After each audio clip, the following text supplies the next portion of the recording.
Hi everyone. In this quick tutorial, I'll show you how to share your live location in WhatsApp in just a few simple steps.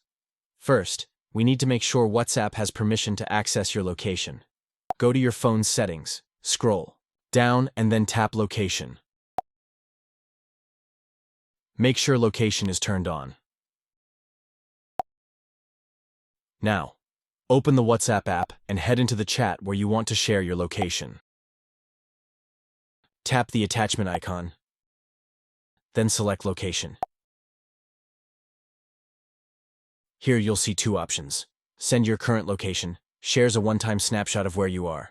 Share live location, updates in real time for as long as you choose. If you choose Share live location, you can set the duration, 15 minutes, 1 hour, or 8 hours.